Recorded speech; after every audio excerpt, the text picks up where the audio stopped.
ஒன்றிய அரசு ஜாதிவாரி கணக்கெடுப்பு மக்கள் தொகை கணக்கெடுப்பு நடத்தப் போவதாக அறிவித்திருக்கிறார்கள். விரைவாக அதை தொடங்கணும். அதை தொடங்குகிற பொழுது ஜாதிவாரி கணக்கெடுப்பையும் சேர்த்து நடத்த வேண்டும். மக்கள் தொகை கணக்கெடுப்பு எல்லா வரமும் கேட்குறாங்க. அதில் ஒரு பகுதியாக ஜாதிவாரி கணக்கெடுப்பும் சேர்த்து நடத்த வேண்டும்.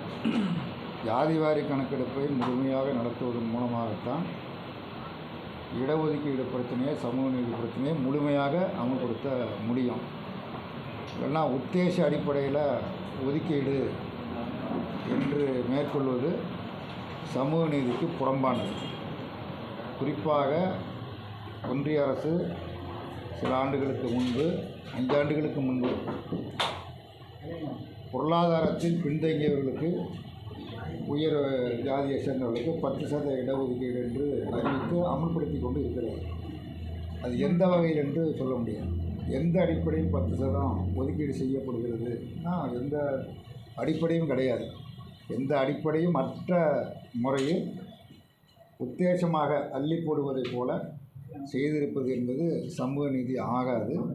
ஆகவே ஒட்டுமொத்தமாக மக்கள் தொகை கணக்கெடுப்பு நடத்துகிற பொழுது ஜாதிவாரி கணக்கெடுப்பையும் நடத்த வேண்டும் என்று இந்திய கம்யூனிஸ்ட் கட்சி தொடர்ந்து வலியுறுத்துகிறது. இப்பொழுதும் வலியுறுத்தி தெரிவித்துக் கொள்கிறோம். அதே போல் சத்தீஸ்கர் மாநிலத்தில் ஓராண்டில், அதாவது பிஜேபி ஆட்சிக்கு வந்த ஓராண்டு காலத்தில் 142 நக்சல்வாரி கொள்கையுடையவர்கள் கொல்லப்பட்டார்கள். நக்சல் தீவிரவாதம் முற்றிலுமாக ஒழிக்கப்படும் என்று ஒன்றிய உள்துறை அமைச்சர் அமித்ஷா தலைமையில் நடந்த கூட்டத்தில் அறிவித்திருக்கிறார்கள். தீவிரவாதத்தை இந்திய கம்யூனிஸ்ட் கட்சி ஏற்கல. தீவிரவாதம் கட்டுப்படுத்தப்பட வேண்டும் என்பதிலும் மாற்று கருத்து கிடையாது. ஆனால் அதே நேரத்தில் தமிழக மீனவர்கள் அண்டை நாட்டால், இன்னொரு நாட்டால் தொடர்ந்து கைது செய்யப்படுகிறார்கள், சிறையில் அடைக்கப்படுகிறார்கள், அவருடைய படகுகள் பறிமுதல் செய்யப்படுகிறது. தமிழ்நாட்டைச் சேர்ந்த மீனவர்களும் இந்திய குடிமக்கள் தான். அந்த தமிழ்நாட்டைச் சேர்ந்த மீனவர்கள் இந்திய குடிமக்களாக இருந்து எந்த பாதுகாப்பும் இல்லை. அண்மையில் நாகப்பட்டினம் மாவட்டத்தைச் சேர்ந்த 11 மீனவர்கள் கோடியக்கரை பகுதியை எல்லையை தாண்டினார்கள் என்று சொல்லி 11 பேர் கைது செய்யப்பட்டார். அதுக்கு முன்னாடி 324 பேர் இந்த நடப்பாண்டில் கைது செய்யப்பட்டிருக்கிறார்கள். 44 படகுகள், தமிழக மீனவருடைய படகுகள் இலங்கையில் இருக்கிறது. பறிமுதல் செய்யப்பட்ட படகுகள் இலங்கை நாட்டினுடைய தேசுடைமையாக்கப்படும் என்று அந்த அரசாங்கம் அறிவித்திருக்கிறது. இது தொடர்ந்து அநேகமாக தமிழக மீனவர்கள் தாக்கப்படுவது, கைது செய்யப்படுவது, படகுகள் பறிமுதல் செய்யப்படுவது, கொல்லப்படுவது என்பது ஒரு அன்றாட நிகழ்ச்சியாக மாறிப்போய்விட்டது. ஒவ்வொரு முறையும் முதலமைச்சர் ஒன்றிய அரசாங்கத்திற்கு கடிதம் எழுதுகிறார்.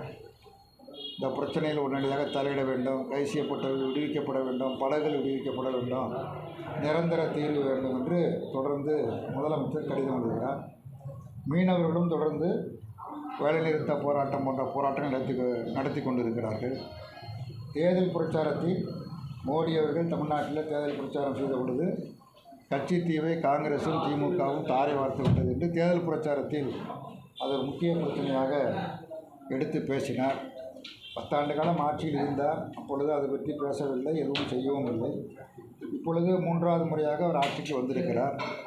ஆட்சிக்கு வந்திருக்கிற பிரதமர் கட்சி தீவை மீட்கப் போகிறாரா? தேர்தல் பிரச்சாரத்தில் சொன்னார்ல, கட்சி தீவை மீட்கப் போகிறாரா அல்லது என்ன செய்ய போகிறார் என்பது தெளிவுபடுத்தப்பட வேண்டும். இலங்கை நம்ம நாட்டினுடைய அண்டை நாடு மட்டுமல்ல, நம்முடைய நட்பு நாடு. இலங்கைக்கு தேவையான பொருளாதார நெருக்கடிகள் வந்த பொழுதெல்லாம் தொடர்ந்து இந்தியா உதவி செய்து கொண்டு இருக்கிறது. உதவி செய்ய வேண்டும், அதில் மாற்று கருத்து கிடையாது. ஆனால் நட்பு நாடாக இருக்கிறது. நம்முடைய உதவிகளையும் பெருமளவுக்கு பெற்றுக்கொள்கிற அந்த நாடு இந்திய மீனவர்களுக்கு எதிராக, குறிப்பாக தமிழக மீனவர்களுக்கு எதிராக தொடர்ந்து நடவடிக்கை எடுத்து வருவதை முற்றிலுமாக தடுத்து நிறுத்துவதற்குள்ள நடவடிக்கைகளை மேற்கொள்ள வேண்டும். உலகத்தில் எந்த தொழிலாளிக்கும் இப்படி ஒரு பாதிப்பு கிடையாது. ஒவ்வொரு தொழிலாளிக்கும் பிரச்சனைகள் இருக்கும். ஊதியம் போதுமானதல்ல, உயர்த்த வேண்டும், அல்லது நிரந்தரப்படுத்த வேண்டும், அல்லது ஓய்வு காலம் ஊதிய வேண்டும் என்கிற பல கோரிக்கைகளை வைப்பார்கள். ஆனால் தமிழக மீனவர்கள் உயிருக்கும் பாதுகாப்பு இல்லை, உடைமைக்கும் பாதுகாப்பு இல்லை, தொழிலுக்கும் பாதுகாப்பு இல்லை என்ற நிலை தொடர்வது மிக மிக கவலைக்குரியது.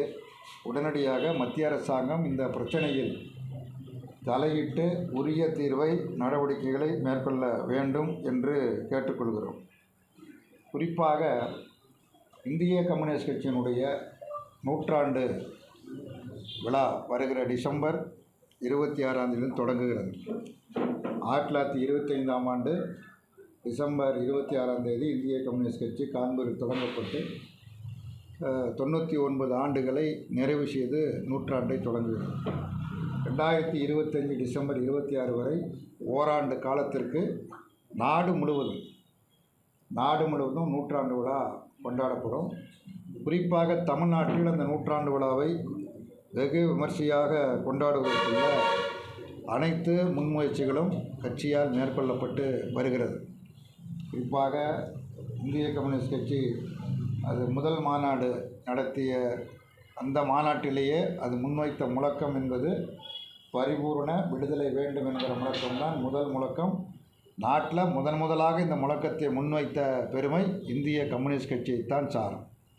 அதற்கு முன்னரே காங்கிரஸ் போன்ற அமைப்புகள் விடுதலை போராட்டத்தில் ஈடுபட்டாலும் கூட பரிபூர்ண சுதந்திரம் என்கிற முழக்கத்தை முதல் தீர்மானத்தை நிறைவேற்றியது இந்திய கம்யூனிஸ்ட் கட்சி. நாடு அரசியல் விடுதலை பெற்றிருக்கிறது. அரசியல் ரீதியாக நாம் வெற்றி பெற்றிருக்கிறோம். நம்முடைய சொந்த ஆட்சி தான் நடைபெற்று கொண்டிருக்கிறது. தேர்தல் நடைபெறுகிறது. அனைவருக்கும் 18 வயது வந்த அனைவருக்கும் வாக்குரிமை வழங்கப்பட்டிருக்கிறது. நாடு முன்னேறி கொண்டு இருக்கிறது. முன்னேற்றம் இல்லை என்று சொல்ல முடியாது, முன்னேறி கொண்டிருக்கிறது. தொழில் முன்னேற்றம், விவசாயிகள் முன்னேற்றம் என்று பல்வேறு முன்னேற்றங்கள் இருந்தபோதும் கூட பொருளாதார ஏற்றத்தாழ்வு என்பது தொடர்ந்து நீடித்து கொண்டே வருகிறது.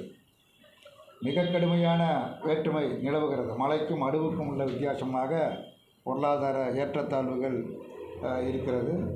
அதேபோல் சமூக நீதி தொடர்ந்து புறக்கணிக்கப்பட்டு வருகிறது.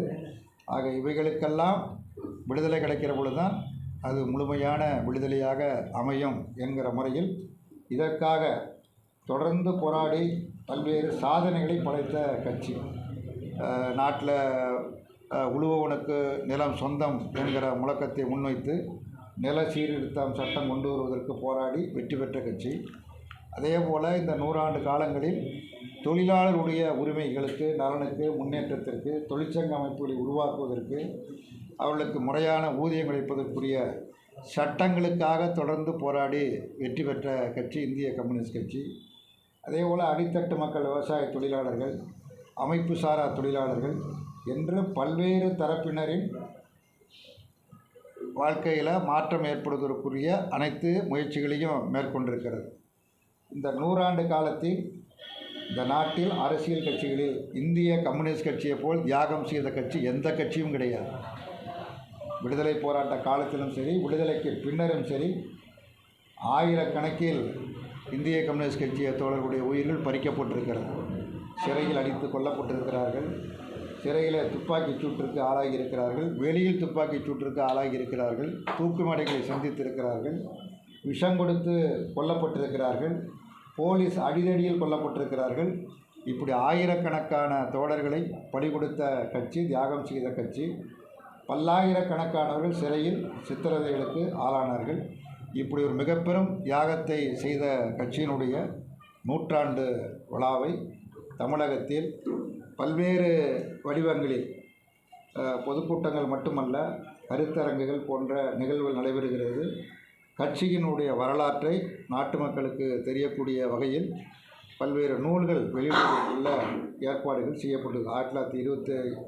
1925 முதல் 2025 வரையிலான இந்த நூற்றாண்டு காலத்தில் என்னென்ன சாதனைகளை படைத்தோம், எத்தகைய இயக்கங்களை நடத்தினோம், அதனால் கிடைத்த வெற்றிகள் என்ன என்பதையெல்லாம் வெளிக்கொணர்வதற்குள்ள முறையில் அனைத்து முயற்சிகளும் மேற்கொள்ளப்பட்டு வருகிறது. அது மட்டுமல்ல, இந்திய கம்யூனிஸ்ட் கட்சி 1920 தொடங்கி 64 வரை ஒன்றுபட்ட கட்சியாக இருந்தது. 64க்கு பிறகு கட்சி பிளவுபட்டது. அந்த பிளவின் மூலமாக மேலும் பல பிளவுகள் ஏற்பட்டு இன்றைக்கு பல்வேறு கம்யூனிஸ்ட் கட்சிகள் நாட்டில் இயங்கிக் கொண்டிருக்கிறது. இந்த நூற்றாண்டு விழாவில் இந்திய கம்யூனிஸ்ட் கட்சியினுடைய அறைகூவல் என்பது கம்யூனிஸ்ட் இயக்கங்கள் ஒன்றுபட வேண்டும், மீண்டும் ஒன்றுபட வேண்டும் என்கிற கருத்தை முன்வைக்கிறது. இது அனைவருடைய பரிசீலனைக்கும் தொடர்ந்து வலியுறுத்தி வருகிறது. இந்த நூற்றாண்டையொட்டி அது மேலும் வலியுறுத்துகிறோம் என்பதை தெரிவித்துக் கொள்வதோடு, நாடு விடுதலை பெறுவதற்கு முன்னதாகவே தேசப்பிதா என போற்றப்படுகிற மகாத்மா காந்தி அவர்கள் நாட்டினுடைய விடுதலை என்பது பெண்கள், ஒரு பெண் தனித்து நகைகளை அணிந்து கொண்டு நள்ளிரவில் யாருடைய உதவியும் இல்லாமல் தன்னந்தனியாக எந்தவித அச்சுறுத்தலுக்கும் ஆளாகாமல் நடமாடுகிற பொழுது தான் அது உண்மையான சுதந்திரமாக இருக்க முடியும் என்று காந்தி சொன்னார். ஆனால் இன்றைக்கு கல்கத்தாவில் மருத்துவ பயிற்சி டாக்டர் சீரழிக்கப்பட்டது. இன்றைக்கு ஒரு பெரிய உச்சநீதிமன்றமே தலையிட்டு சிபிஐ விசாரணை மேற்கொண்டிருக்கிறது. பலர் கைது செய்யப்பட்டிருக்கிறார்கள். மேலும் பலர் கைது செய்யப்பட வேண்டிய நிலையில் இருக்கிறது. நாட்டில் இது மாதிரி பல மாநிலங்களில் இது மாதிரியான சம்பவங்கள் தொடர்ந்து, பாலியல் வன்முறை சம்பவங்கள் தொடர்ந்து நடைபெறுகிறது. தமிழ்நாட்டிலேயும் நடைபெறுகிறது. இதே திருச்சியில் வாமடத்தில் ஒரு சிறுமி சீரழிக்கப்பட்டது. இந்திய கம்யூனிஸ்ட் கட்சி நடவடிக்கை எடுத்து ஆர்ப்பாட்டம் நடத்தி இந்த சம்பந்தப்பட்ட நபர் கைது செய்யப்பட்டிருக்கிறார். அந்த பெண் ஒரு 9 வயதுடைய சிறுமி. அந்த பெண்ணு சொல்கிற பொழுது, என்னை சீரழித்த இடத்தில் உடைகள் ஏராளமான, சிறுமியில் அணிகிற உடைகள் ஏராளமாக கிடக்கிறது என்று அவர் சொல்லுகிற பொழுது, அப்பொழுது இது தொடர்ச்சியாக நடைபெற்று கொண்டிருக்கிறது என்பது தெரிகிறது. தஞ்சாவூர் தெற்கு மாவட்டம் ஆம்பலாப்பட்டில் இதே மாதிரி பாலியல் வன்கொடுமை, கிருஷ்ணகிரி மாவட்டத்தில் பாலியல் வன்கொடுமை, இப்படி பல சம்பவங்கள் பல இடங்களில் தமிழ்நாட்டில் ஆங்காங்கே நடைபெறுவது என்பது மிகுந்த கவலை அளிக்கக்கூடிய நிகழ்வாகும். இதை முற்றிலுமாக தடுத்து நிறுத்துவதற்குரிய நடவடிக்கை எடுக்க வேண்டும். இந்த நடவடிக்கை எடுக்கிற பொழுது இதுக்கு எது காரணமாக இருக்கிறது என்று பார்த்தால், போதைப் பொருட்கள் விற்பனை அதிகமாகி கொண்டிருக்கிறது. காவல்துறை கடுமையான நடவடிக்கை எடுத்தாலும் கூட ஆங்காங்கே இந்த விற்பனை என்பது தொடர்கிறது. அது பல்வேறு ஊசியாக விற்பனை செய்கிறார்கள், மாத்திரையாக விற்பனை செய்கிறார்கள். பல வடிவங்களில் பல பொருட்களாக போதைப்பொருள் விற்பனையாகி கொண்டிருக்கிறது. இவைகள் முற்றிலுமாக ஒழிக்கப்பட வேண்டும். அதற்குரிய நடவடிக்கையை காவல்துறை மிக உறுதியான முறையில் நடவடிக்கைகளை மேற்கொள்ள வேண்டும் என்று இந்திய கம்யூனிஸ்ட் கட்சியின் சார்பில் வற்புறுத்தி கேட்டுக்கொள்கின்றோம். இதே மாதிரி மூத்த பொறியாளர் சங்கத்தின் சார்பில் நேற்று தினம் கூடி ஒரு கருத்தரங்கு நடத்தி அதன் மூலமாக ஒரு கருத்தை வெளியிட்டு இன்றைக்கு ஊடகங்களெல்லாம் அந்த செய்தி பத்திரிகைகளெல்லாம் வந்திருக்கிறது. குறிப்பாக உபரி நீரை சேமிப்பதற்குரிய 32 திட்டங்களை இவர்கள் அறிவித்திருக்கிறார்கள். இது குறித்து அரசு மிக தீவிரமாக பரிசீலிக்க வேண்டும் என்று இந்திய கம்யூனிஸ்ட் கட்சியின் சார்பில் கேட்டுக்கொள்கிறேன். தமிழ்நாட்டை பொறுத்த மட்டில் நீர் பிரச்சனையில் வெளி மாநில, அண்டை மாநிலம் நம்பித்தான் நம்ம இருக்கிறோம். கேரளாவை நம்பி இருக்கிறோம், கர்நாடகத்தை நம்பி இருக்கிறோம், ஆந்திராவை நம்பி இருக்கிறோம். ஆறுகளெல்லாம் வெளி மாநிலங்கள் தான் இங்கே வந்துட்டு தொடர்ந்து இந்த பிரச்சனையை எதிர்கொள்ள வேண்டிய நெருக்கடிக்கு தமிழ்நாடு ஆளாகி கொண்டு இருக்கிறது. காவிரி நதிநீர் பிரச்சனை, பாலாறு பிரச்சனை, முல்லை பெரியாறு பிரச்சனை என்று பல பிரச்சனைகள் இருக்கக்கூடிய சூழலில் அந்த பிரச்சனைகளெல்லாம் நம்முடைய உரிமைகளை விட்டு கொடுக்காமல் தமிழ்நாட்டிற்குரிய உரிமைகளை பாதுகாப்பதற்குரிய நடவடிக்கைகளை அரசு உறுதியாக மேற்கொள்ளுகிற அதே நேரத்தில் தமிழ்நாட்டில் இருக்கக்கூடிய ஏரி குளங்கள் இவைகளை எல்லாம் தூர்வாரி இந்த மழை காலங்களிலும் மற்றும் உபரி நீராக, இப்பொழுது அண்மையில் கர்நாடகத்தில் கடுமையாக மழை பெய்து ஏராளமான தண்ணீர் வந்தது. நம்மால் சேமிக்க முடியலை. எல்லாம் கடலை நோக்கி செல்லக்கூடிய நிலைமை தான் ஏற்பட்டது. அத்தகைய நிலைமை ஏற்படாமல் அவைகளை எல்லாம் பாதுகாக்கக்கூடிய முறையில் ஒரு நல்ல ஆலோசனையை இந்த பொறியாளர் சங்கம் முன்வைத்திருக்கிறது. இது குறித்து அரசு உரிய முறையில் பரிசீலனை செய்து நடைமுறைப்படுத்துவதற்குள்ள அனைத்து முயற்சிகளையும் மேற்கொள்ள வேண்டும் என்று கேட்டுக்கொள்கிறோம். அதே மாதிரி விலைவாசி தொடர்ந்து உயர்ந்து கொண்டு இருக்கிறது. அத்தியாவசிய பண்டங்கள், காய்கறி உட்பட அனைத்து பண்டங்களின் விலைகளும் படிப்படியாக ஒவ்வொரு நாளும் அதிகரித்து கொண்டே இருக்கிறது. அது குறித்து இப்பொழுது ஒரு விவாதமே இல்லாத ஒரு நிலை என்பது மிகுந்த கவலைக்குரியது. இந்த நிலையில் இந்திய கம்யூனிஸ்ட் கட்சியின் சார்பில் செப்டம்பர் 1ஆம் தேதி முதல் 7ஆம் தேதி முடிய நாடு தழுவிய முறையில் விலைவாசி உயர்வை கட்டுப்படுத்துவதற்குரிய அனைத்து நடவடிக்கைகளையும் மேற்கொள்ள வேண்டும் என்று ஒரு நாடு தழுவிய இயக்கத்தை, மறியல், ஆர்ப்பாட்டம், உண்ணாவிரதம் போன்ற பல்வேறு வடிவங்களில் இயக்கம் நடத்துவதற்கு இந்திய கம்யூனிஸ்ட் கட்சியினுடைய தேசிய செயற்குழு முடிவெடுத்திருக்கிறது. அதை ஒட்டி தமிழ்நாட்டிலும் அந்த இயக்கம் வெற்றிகரமாக நடைபெறுவதற்குள்ள நடவடிக்கைகளை இந்திய கம்யூனிஸ்ட் கட்சி மேற்கொள்ளும் என்பதை தெரிவித்து, ஒன்றிய அரசாங்கம் தேர்தலுக்கு பிறகு எந்த படிப்பினைகளையும் கற்றுக்கொண்டதாக தெரியவில்லை. நடந்து முடிந்த நாடாளுமன்ற தேர்தலில் பாரதிய ஜனதா கட்சிக்கு நாட்டு மக்கள் பெரும்பான்மை அடிப்படையில் வெற்றி பெற செய்யவில்லை. 370 இடங்களில் வெற்றி பெறுவோம், 400 இடங்களில் தேசிய ஜனநாயக கூட்டணி வெற்றி பெறும் என்றெல்லாம் தேர்தல் பிரச்சாரத்தை செய்தார்கள். ஆனால் அவையெல்லாம் நடைபெறவில்லை.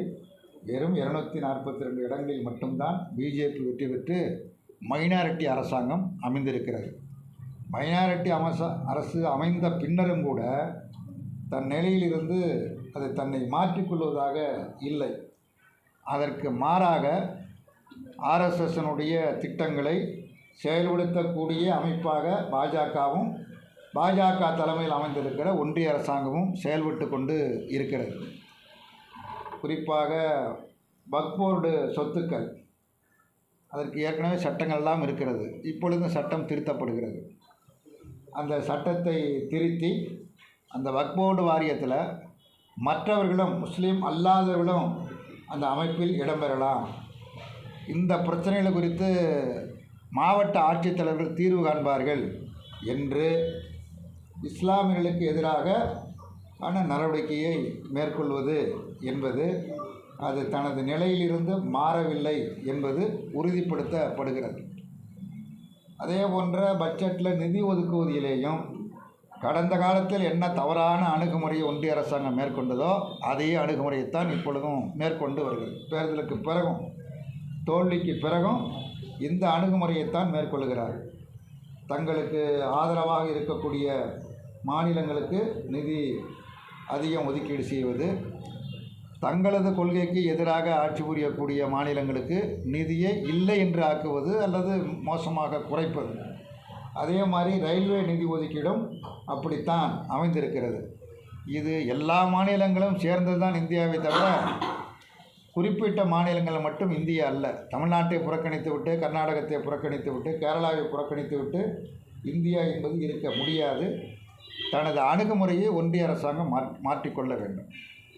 அதாவது ஒன்றிய அரசாங்கம் பின்பற்றுகிற இந்த அணுகுமுறை என்பது நாட்டினுடைய ஒற்றுமை, ஒருமைப்பாட்டிற்கு எதிரான நிலைப்பாடாகும். இதிலிருந்து அது தன்னை மாற்றிக்கொள்ள வேண்டும். இயற்கை பேரிடர் பாதிப்புகள் எந்த மாநிலத்தில் நடந்தாலும் தேசிய பேரிடர் நிதியிலிருந்து முழுமையாக பாதிக்கப்பட்ட மாநிலங்களுக்கு வழங்க ஒன்றிய அரசாங்கம் கடமைப்பட்டது. குறிப்பாக கேரள மாநிலம் வயநாட்டில் ஏற்பட்டிருக்கிற அந்த நிலச்சரிவு, அதனால் ஏற்பட்ட பாதிப்பு என்பது கேரளாவின் 100 ஆண்டு கால வரலாற்றில் இப்படி ஒரு நிகழ்வு நடந்ததே இல்லை என்று ஆய்வுகள் தெரிவிக்கின்றன. அதை தேசிய பேரிடராக அறிவிக்க வேண்டும் என்று எல்லா கட்சிகளும் நாடாளுமன்றத்திலும் நாடாளுமன்றத்திற்கு வெளியேயும் வலியுறுத்துகிறது. கேரள மாநில அரசும் அதே கருத்தை வலியுறுத்துகிறது. பிரதமர் 10 தினங்களுக்கு பிறகு, ஜூலை 31 சம்பவம் நடந்தது, 10 தினங்களுக்கு பிறகு வயநாடு சென்றார். வயநாடு பிரதமர் வருவதை கேரள முதலமைச்சர்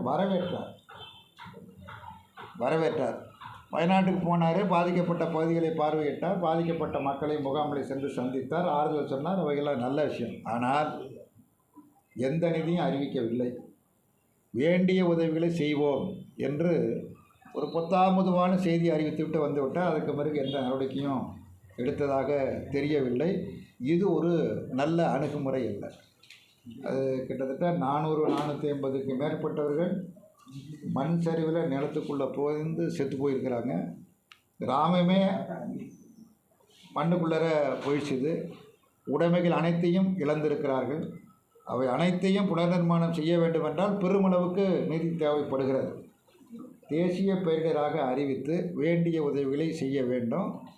அதேபோல் தமிழ்நாட்டிலும் இயற்கை சீற்றம் பாதிக்கப்பட்ட பொழுது இப்படியான அணுகுமுறையைத்தான், தவறான அணுகுமுறையைத்தான் ஒன்றிய அரசாங்கம் மேற்கொண்டது.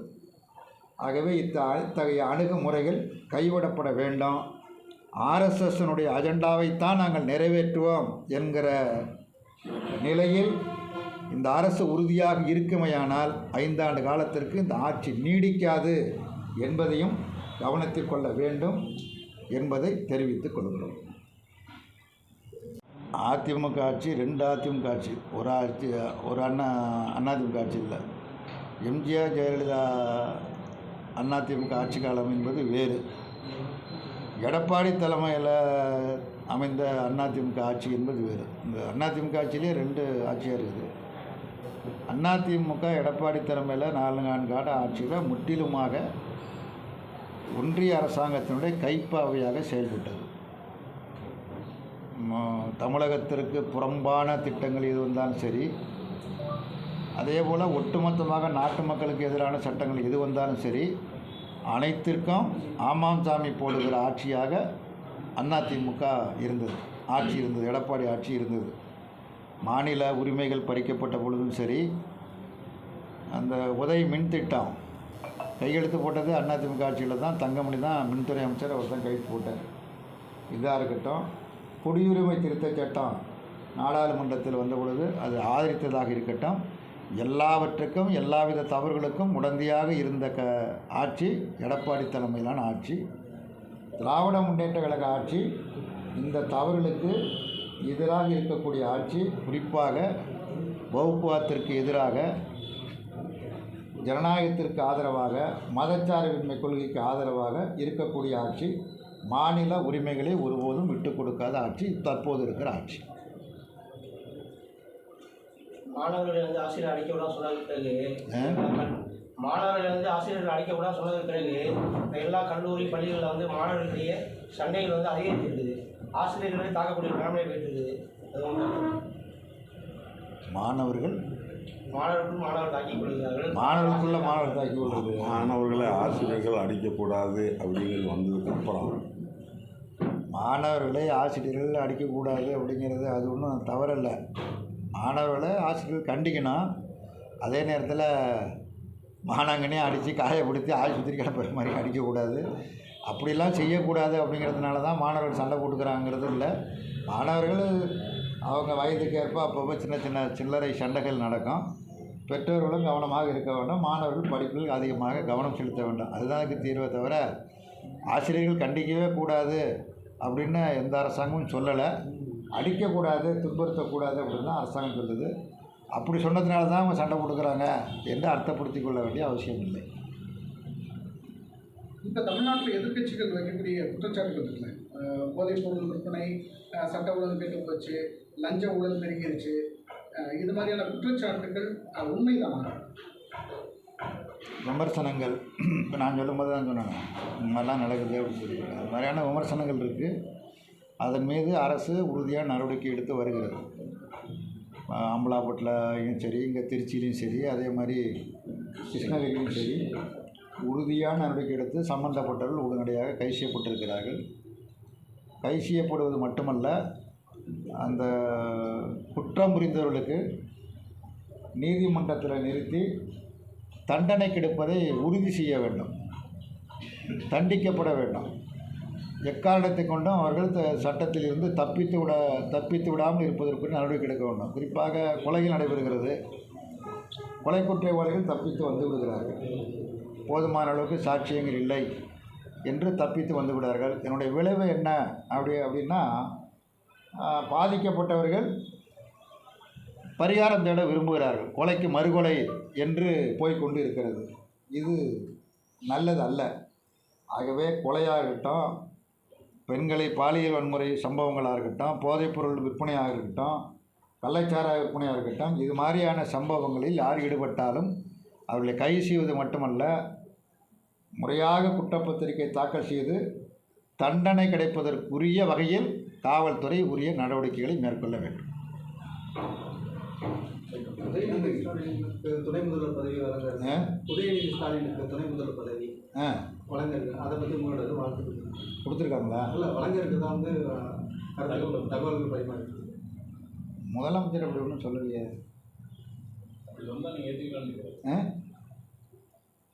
நான் ஏற்றுக்கிறது நீங்கள் ஏற்றுக்கிறது ஒன்றுமே இல்லை. ஒரு அமைச்சரவையில் முதலமைச்சர் தான் யார் அமைச்சராக இருக்கணும், யார் துணை முதலமைச்சர்னு தீர்மானிக்கிற அதிகாரம் படைத்தவர் முதலமைச்சர் தான். முதலமைச்சருக்கு அப்படி தோன்றுதுன்னா செய்வார், அவ்வளோதான். அப்படி செஞ்சாருன்னா அதுக்கு பிறகு அதை பற்றி நம்ம கருத்து சொல்லலாம். இப்போ கருத்து சொல்கிறது அது ஒன்றுமே இல்லை. எம்ஜிஆர் கட்சி ஆரம்பித்த உடனே கம்யூனிஸ்டுகள் வந்து கூட்டணி வச்சாங்க. அப்படி இப்போ விஜய் கட்சி ஆரம்பிச்சிருக்காரு, அப்படி தான் வாய்ப்பு இருக்கா? அப்படியா?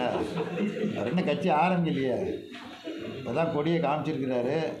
அந்த கொடியில் யானை நிற்கிது, யானைக்கு ஒருத்தர் ஆட்சிமண்டை பண்ணிகிட்டு இருக்கிறாரு.